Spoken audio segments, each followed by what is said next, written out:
This play is called Our Town, written by Thornton Wilder, produced and directed by Milinda, Stephenson, and Destiny Humphrey. The name of the town is Grover's Corners, New Hampshire, just across the Massachusetts line. This first act shows a day in our town. The day is May 7, 1901. The time is just before dawn. The sky is just starting to show some streaks of light there in the east beyond our mountain. The morning star always gives a wonderful bright moment for us to go, doesn't it? Well, I'd better show you where our town lies. Back here is Main Street. Tracks across the street go that way. Congregational Church is over there. Presbyterians across the street. Methodist and Unitarian over there. Baptists in the hollow by the river. Catholics across the tracks. Over here is the jail and post office combined. Post office is right next to it. Along here is a row of stores. Horse blocks and pigeon posts in front. The first automobile is going to come around in about 5 years.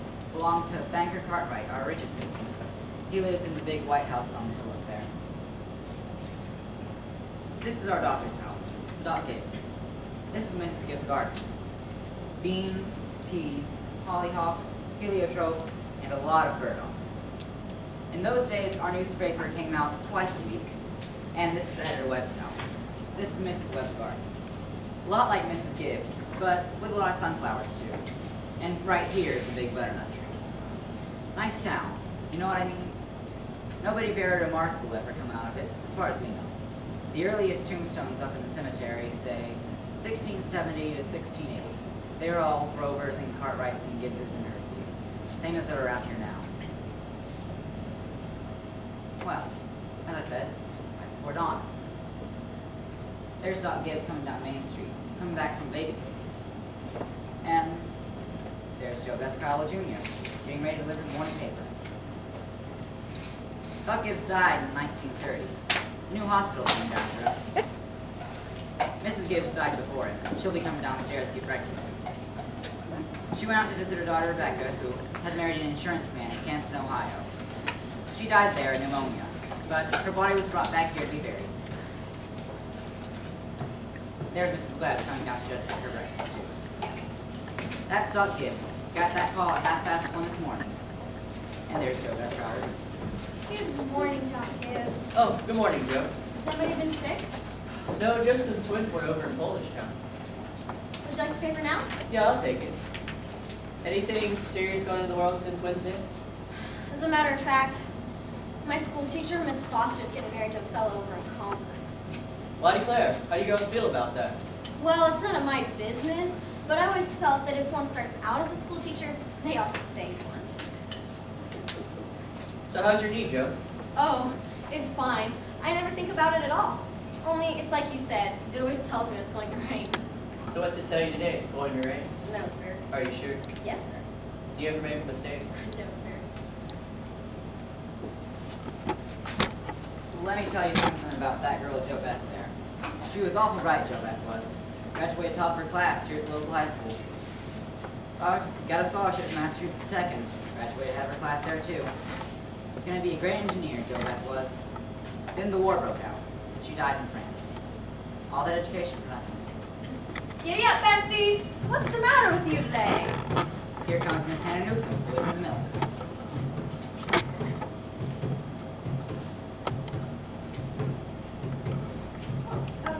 Good morning, Doc. Oh, well, good morning, Miss Newsom. Is somebody sick? No, just a pair of twins born over to Miss Gorlowski. Twins, huh? I'd say this town's getting bigger every year. Is it going to rain, Miss Newsom? No, it's a fine day. That'll wear through. Come on, Bessie. Oh, well, hello, Bessie. How old is she, Miss Newsom? I'm proud to say she's going on 17. Bessie's all mixed up ever since the Lockhart stopped taking the quart of milk every day. He's wanting to leave him one just the same. He's scolding me the whole trip. Come on, girl. Good morning, Miss Newsom. Morning, Miss Gibbs. Doc's coming down the street? Is he? Seems like you're late today. Yes, ma'am. Something went wrong with the separator. I don't know what it was.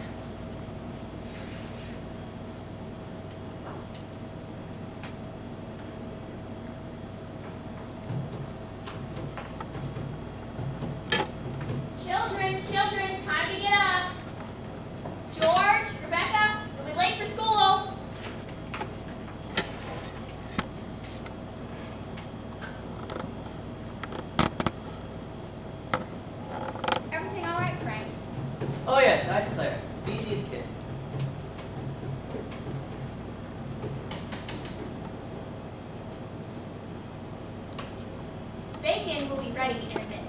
Sit down and drink your coffee. You can catch a couple hours of sleep this morning, can't you? Well, Miss Wentworth's coming at 11. I suppose I know what it's about, too. Her stomach ate what it ought to be. All told, you won't get more than 3 hours of sleep. Friend Gibbs, I don't know what's going to become of you.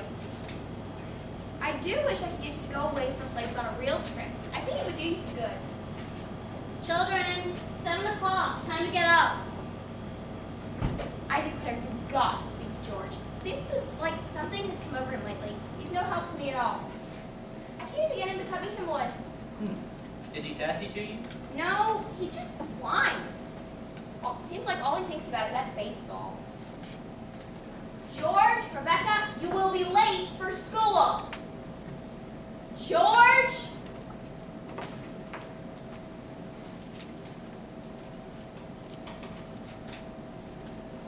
George, look sharp. Yes, Pop.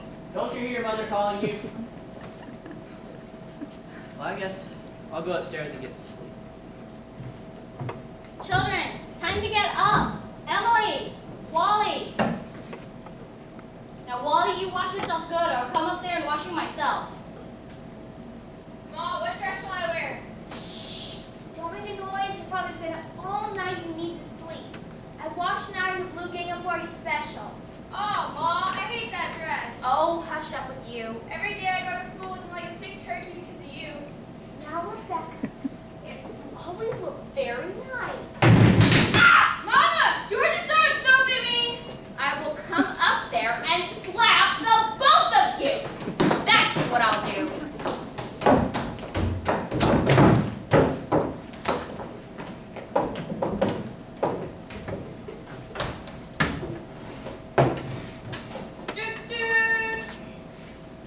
We got a factory in our town, too. Here, it makes blankets. The Cartwrights on it, and it rung up a fortune.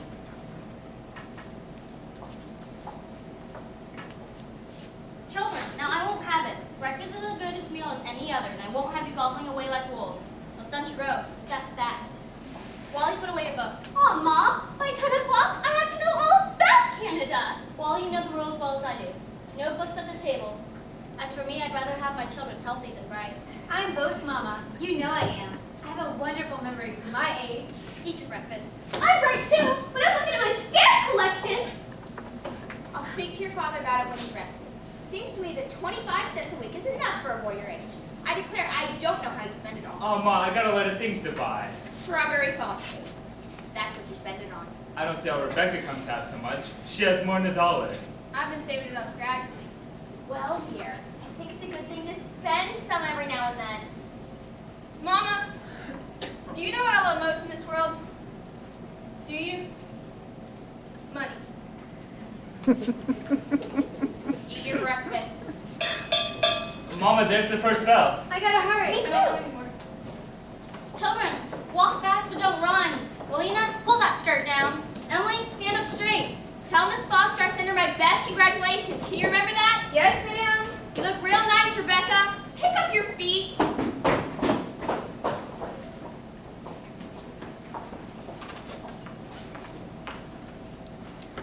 Here, chick, chick, chick, chick, chick. Here, chick, chick, chick, chick, chick. No, go away, you. Shoot. Fight, fight, fight. That's all you do. Huh. You don't belong to me. Where did you come from? Oh, don't be scared. Nobody's gonna hurt you. Oh, good morning, Myrtle. How's your cold? Well, I still have that tickling feeling in the back of my throat, but I don't know if I'd go to chiropractic tonight. Wouldn't be any use. Have you tried singing over your voice? Yes, but somehow I can't do that and stay on key. While I'm resting myself, I might as well string these beans. Here, let me help you. Beans have been good this year. I've decided to put up 40 quarts, even if it kills me. Now the children say they hate them, but I see that they're able to get them down all winter. Now, Myrtle, I've got to tell you something, because if I don't tell someone, I'll burst. Why, Julia Gibbs. Here, hand me some more of those beans. Did one of those second-hand furniture men from Boston come to visit you last Friday? No. Well, he called on me. First, I thought he was a patient, wanted to see Dr. Gibbs, and he wormed his way into my parlor, and Myrtle went. He offered me $350 for Grandmother Whitworth's highboy as I'm sitting here. Why, Julia Gibbs? He did, that old thing? Why, he was so big, I didn't know where to put it. Almost gave it to Cousin Hester for cost. Well, you're going to sell it, aren't you? I don't know. You don't know? $350? What's come over you? Well, if I could get the doctor to go away someplace on a real trip, I'd sell it like that. You know, it's always been a dream of mine to see Paris, France. Oh, it sounds crazy, I suppose. But for years, I've been promising myself if we ever had the chance. Well, how does the doctor feel about it? Well, I beat around the bush a little and said that if I ever got a legacy, that's the way I put it, I'd make him take me. What did he say? Well, you know how he is. I haven't heard a serious word out of him since I've known him. No, he says, I make him discontented with Grover's Corners to go traipsing around Europe. Better let well enough alone, he says. Every 2 years, he goes to visit the battlefields of the Civil War, and that's enough treat for anyone, he says. Well, Mr. Webb just admires the way Dr. Gibbs knows everything about the Civil War. Why, he's got a good mind to give up Napoleon and move over to the Civil War, except for Dr. Gibbs being the country's greatest expert. It just makes him despair. It's a fact. Dr. Gibbs is never so happy as when he's at Antietam or Gettysburg. The times I've walked over those fields, Colonel, pacing it all out and stopping at every bush like we were going to buy it. Well, Julia, if that secondhand man's really serious about buying it, sell it. And you'll get to see Paris, all right? You just need to keep dropping hints now and then. That's how I got to see it at Planet. Oh, I'm sorry I mentioned it. Only, it seems to me that once in your life, before you die, you ought to see a country where they don't talk in English and don't even want to. Thank you, Mrs. Gibbs. Thank you, Mrs. Webb. Now, for the Grover's Corners Political and Social Report with Editor Webb. Editor Webb? Oh, he'll be out here in a minute. He just cut his hand while eating an apple. Thank you, Mrs. Webb. Charles! Everybody's waiting! Mr. Webb is the publisher and editor of the Grover's Corners Sentinel. That's our local paper, you know. I don't have to tell you that we're run here by a board of selectmen. All males vote at the age of 21, and women vote indirect. We're lower middle class, sprinkling of professional men. 10% are literate laborers. Politically, we're 80% Republican, 8% Democrat, 4% socialist, rest indifferent.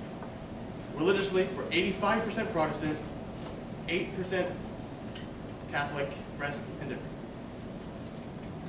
Have you any comments, Mr. Webb? Pretty average town, if you ask me. A lot more well-behaved than others, probably a lot duller. But the young people seem to like it well enough. 90% of them find themselves settling down here, even after going away to college. Has anyone in the audience any questions for Mr. Webb? Oh, me.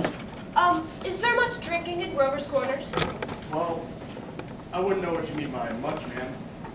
Saturday nights, the farmhands meet by Ellery Greeno's stable on Hollersome. We got 1 or 2 town drunks, too, but they're always having remorses every time an evangelist comes into town. No, ma'am, I'd say liquor ain't a big thing around here. Besides in the medicine cabinet, right good for a snake bite, always was. Isn't anyone in town Come aware forward, of... will you, where we can all hear you? Isn't anyone in town aware of social injustice or industrial inequality? We all are. It's something terrible. Seems like everybody's talking about who's rich and who's poor. Then why don't you do something about it? It seems that we're all just wanting to find a way for the sensible and the diligent to rise to the top and the lazy and the quarrelsome to sink to the bottom. But it ain't easy. In the meantime, we do all we can to help those who can't help themselves, and those who can, we just live alone. Are there any more questions? Mr. Webb, is there any culture or love of beauty in Grover's Corners? Well, not in the sense that you mean. Come to think of it, some girls play piano at their high school commencement, but they ain't happy about it. But this is the place to tell you that we enjoy a lot of pleasures of the kind here. We like to watch the sun come over the mountains in the morning, and we talk a lot about the birds. We pay a lot of attention to them. And the changing of the seasons, too. But those other things, no, there isn't much. Robinson's Crusoe and the Bible and Handel's Largo. We all know those. And Whistler's Mother, too. But those other things, no, there isn't much. Thank you, Mr. Webb. That's wonderful. Thank you, Mr. Webb. Now we'll get back to the town. It's early afternoon. All 2,642 have had their lunches and the dish has been washed. There's an early afternoon calm in our town, coming and buzzing from the school buildings. Horses are dozing at hitching posts, you know how it is. Up in his office, Doc Gibbs is tapping people and making them say off. And Mr. Webb over there is getting ready to mow his lawn. One man in 10 thinks it's a privilege to listen to a lawnmower, you know. No, it's later than I thought. There, you can hear the children coming home from school. I can't, Lois. I've got to go home and help my mother. I promised. Emily, walk simply. Who do you think you are today? Papa, you're terrible. One moment you're telling me to stand up straight, and the next you're calling me names. I just don't get you. Golly, I never got a kiss from such a great lady before.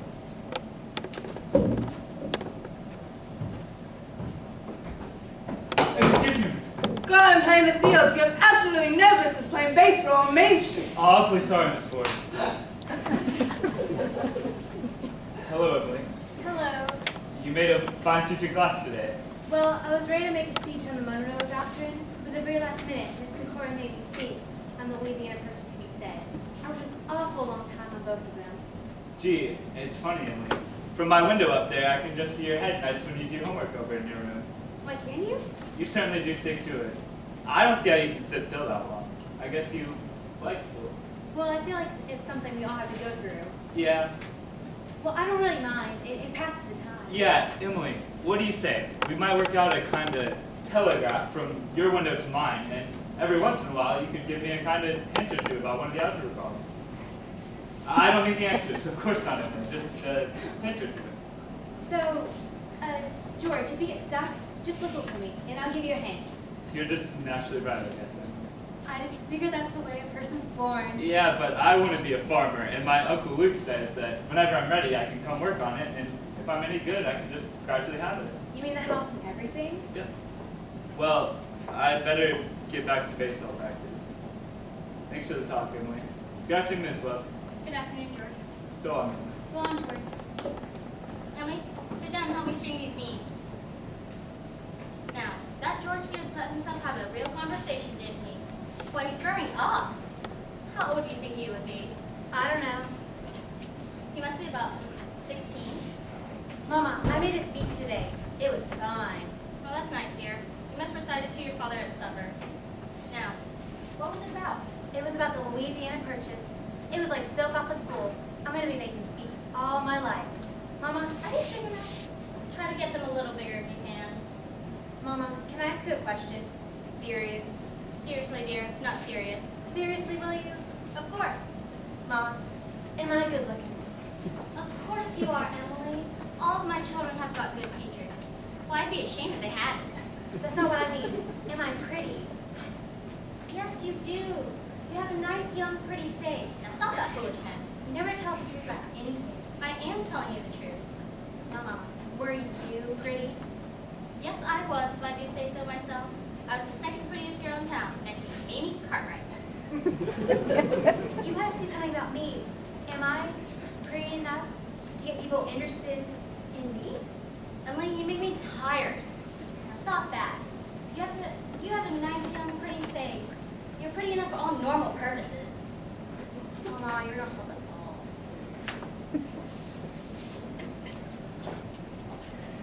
Thank you, Emily. Thank you, Mrs. Webb.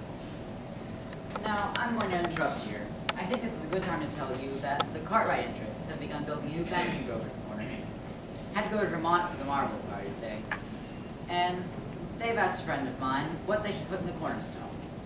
You see, we're sort of interested in this because some scientific fellows have found a way to paint all the reading matter with a glue, silicate glue, that'll make it keep for 1,000, 2,000 years. We're putting in a copy of the Bible and the Constitution of the United States. Well, what do you think? You know, Babylon had over 2 million people in it. And yet, all we know about them is the names of kings and wheat contracts, and contracts to sell slaves. Same with Greece and Rome. All we know about them is from the joking poems and the plays they wrote for the theater back then. And yet, every night, the father came home from work, and the family sat down to dinner and smoking up the chimney, same as around here. So I'm going to have a copy of this play put in the cornerstone, so people 1,000 years from now will know a little bit more about us than the Tree of Versailles, or the Lindbergh fight. So, people 1,000 years from now, this is the way we were, in our living, in our growing up, in our marrying, and in our dying. Look, it's evening. You can hear choir practice starting in the Congregational Church. The children are at home doing their homework. The day's running down like a tired clock.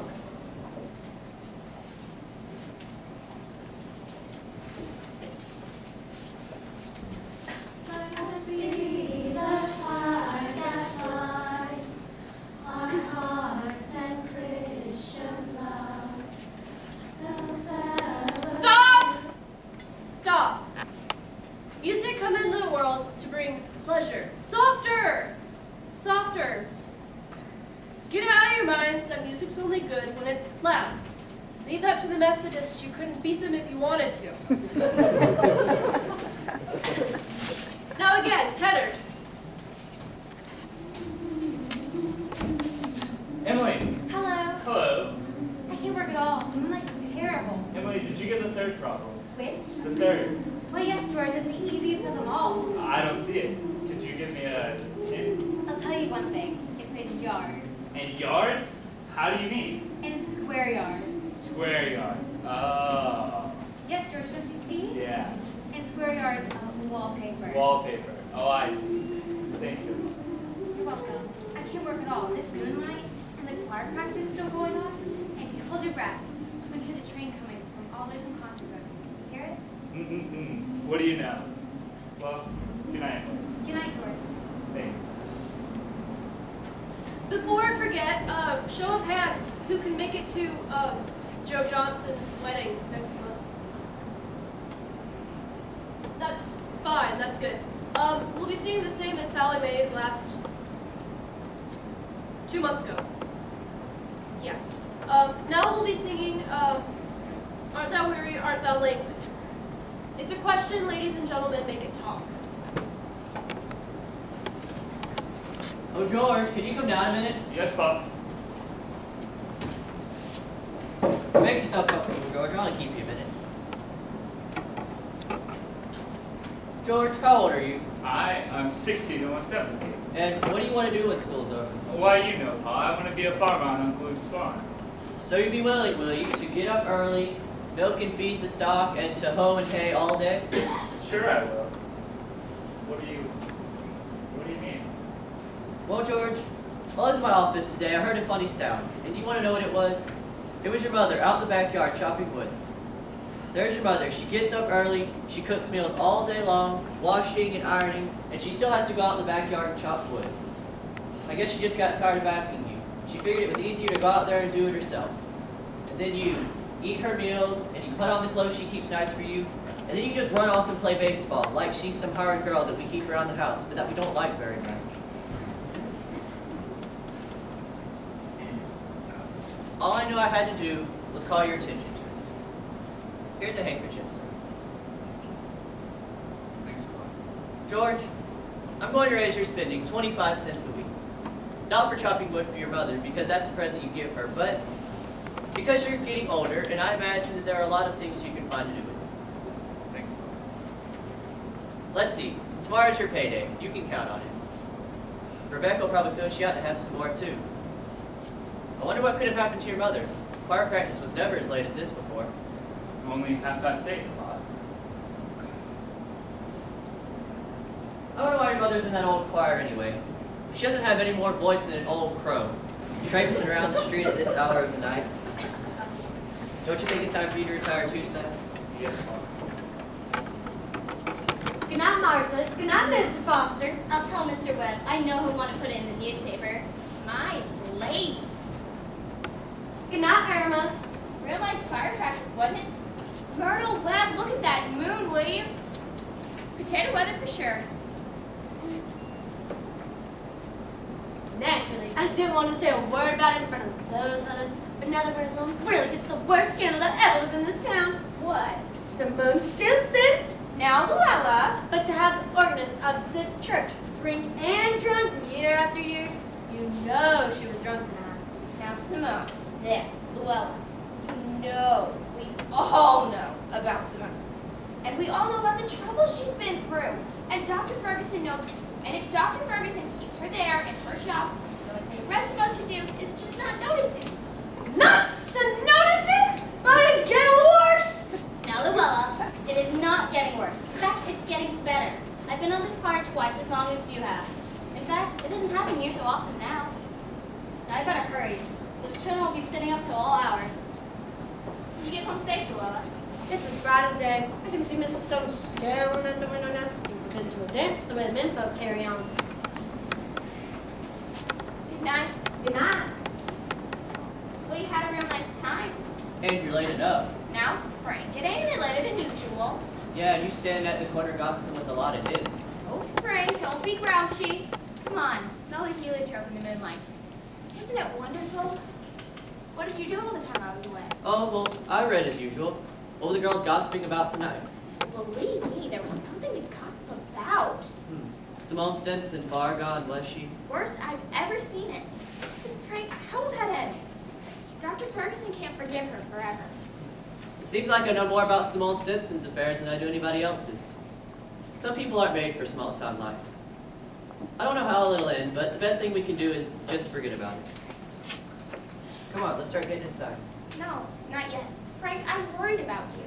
Well, what are you worried about? I think it's my duty to see to it that you get a real rest and change. And if I get that legacy, I'm going to insist on it. Now, Julia, there's no sense in going over that again. Frank, you're just unreasonable. Come on,